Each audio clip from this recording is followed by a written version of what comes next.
స్వాగతం. శ్రీశైలం జలాశయానికి భారీగా వరద ప్రవాహం కొనసాగుతోంది. రిజర్వాయర్ 7 గేట్లను దాదాపు 10 అడుగుల మేర ఎత్తి దిగువకు నీటిని విడుదల చేశారు.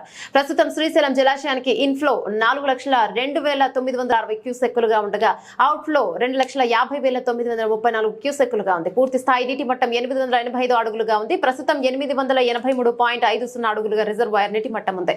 పూర్తి స్థాయి నీటి నిల్వ 215.8070 టీఎంసీలు కాగా ప్రస్తుతం 207.4103 టీఎంసీలుగా ఉంది. కుడి ఎడమ జల విద్యుత్ కేంద్రాలలో విద్యుత్ ఉత్పత్తిని చేస్తున్నారు. దిగువన చిక్కుకున్న కారు శ్రీశైలం జలాశయ 3 గేట్లను సోమవారమే ఎత్తారు. ఇక మిగతా గేట్లను నేడు ఎత్తారు. అలా ఉన్నట్టుండి 4వ గేటు ఎత్తివేయడంతో వరద ప్రవాహం పెరిగింది. దీంతో దిగువన నది స్నానం చేస్తున్న భక్తులు వెంటనే బయటకు వచ్చారు. ఈ తరుణంలో నదిలోనే ఉండి స్నానం చేస్తున్న దోమ మండలం దాదాపూర్ గ్రామానికి చెందిన యువకులైన మాజీ సర్పంచ్ యు కృష్ణ, ఈ గురుచర్ గౌడ్, ఈశ్వర్ సిద్ధి మరియు బి రమేష్ ముదిరాజ్ సంఘం అధ్యక్షుడు, ఇక ఈశ్వర్ సిద్ధి డిబిఎఫ్ వికేబి ప్రెసిడెంట్ నీటి ప్రవాహంలో వీరు చిరుక్కుపోయారు. ఇక కారు బయటకు తీయడానికి నానా విధాల ప్రయత్నం చేశారు. చివరకు కారును బయటకు తీశారు.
మన దాంట్లో లేదా మన దాంట్లో లేదా